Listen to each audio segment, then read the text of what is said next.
మనం చేయాల్సినటువంటి పనులేంటి, ఇంకా ప్రభుత్వ పరంగా ముఖ్యమంత్రి గారి దృష్టికి తీసుకెళ్లి చేయాల్సిన పనులేంటి, బడ్జెట్లు పెంచుకోవడం కోసం అటు కేంద్రం నుంచి కానీ ఇటు ప్రైవేట్ సంస్థల నుంచి కానీ సిఎస్ఆర్ ఫండ్స్ కానీ రకరకాల ఎన్జిఓస్ నుంచి వచ్చే ఫండ్స్ కానీ ట్యాప్ చేసి ఎట్లా మన వర్గాలకు బలోపేతం చేయాలనేటటువంటి చాలా విలువైనటువంటి సమాచారాన్ని ఇచ్చారు.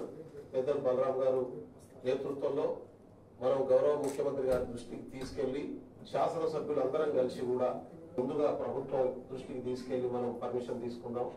దానికి ఖచ్చితంగా కావాల్సినటువంటి ఏర్పాట్లు ట్రైకార్ చేస్తుంది. మీకు కావాల్సినటువంటి ముందు గౌరవ విప్ గారు చెప్పినట్టుగా, అదేవిధంగా ఎమ్మెల్యేలు అందరూ చెప్పినట్టుగా అన్ని రకాల ప్రాజెక్టులను మేము రెడీ చేస్తాం. ట్రైకార్ ద్వారా చేయాల్సినవి, అదేవిధంగా ఇరిగేషన్ డిపార్ట్మెంట్ ద్వారా చేయాల్సినవి, ఎడ్యుకేషన్ డిపార్ట్మెంట్ ద్వారా చేయాల్సినవి. మా సెక్రటరీ గారు ఇవాళ తను రాలేకపోయారు కాబట్టి రీసెర్చ్ వింగ్ ద్వారా చేయాల్సినటువంటి పనులు ఏమేమి ఉన్నాయో అన్ని కూడా ఖచ్చితంగా మేము దానికి సంబంధించినటువంటి లెటర్స్ అన్ని కూడా రెడీ చేస్తాం. రెండవది, ఇవాళ చాలా మంది ఎమ్మెల్యేలు చెప్పినట్టుగా స్థానిక అవసరాల రీత్యా మన వాళ్ళకు అవసరమైనటువంటి పథకాలు మేము గ్రౌండ్ లో కూడా అదే తిరిగి చూస్తా ఉన్నాం. ఇప్పుడు ఐటీడీఎల్ రివ్యూలో కూడా చూస్తా ఉన్నాం. ఒక దగ్గర ఫిషింగ్ చేసే వాళ్ళే ఉంటారు, వాళ్ళకి ఫిషింగ్ సంబంధించినటువంటి సపోర్ట్ చేస్తాం. రెండో దగ్గర రా మెటీరియల్ దొరికిన దాన్ని బట్టి ఇండస్ట్రీస్ ని డెవలప్ చేసేటటువంటి పని చేసుకుంటాం.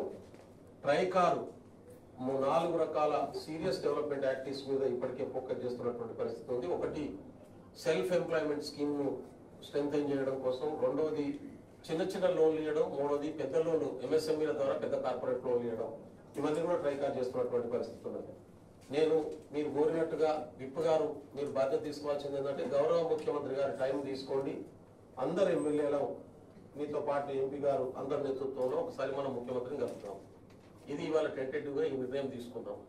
రెండవది, ప్రధానమంత్రి గారిని అదేవిధంగా రాష్ట్రపతి గారిని, ఎందుకంటే గిరిజనురాలు మన రాష్ట్రపతిగా ఉన్నారు కాబట్టి మన ఎంపీ గారు చెప్పినట్టు ఆయన నేతృత్వంలో ముఖ్యమంత్రి గారి పర్మిషన్ తోని, ఖచ్చితంగా రాష్ట్ర ప్రభుత్వం పర్మిషన్ తోని వారిని కూడా కలిసి ప్రత్యేక నిధుల్ని తెచ్చుకుందాం.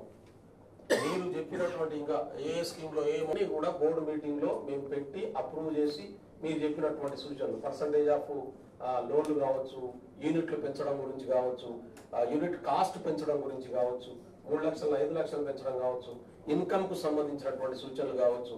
ఎందుకంటే 1.5 లక్షల నుంచి 2 లక్షలే ఇప్పుడు ఇన్కమ్ ఉన్న వాళ్ళు పెట్టుకోవాలనే వాటిని కూడా మాడిఫై చేసేటటువంటి విషయాలు కావచ్చు, జీవోలు ప్రభుత్వ పరంగా ఇచ్చినటువంటి మాడిఫికేషన్ చేయాల్సినటువంటి అంశాలు కావచ్చు.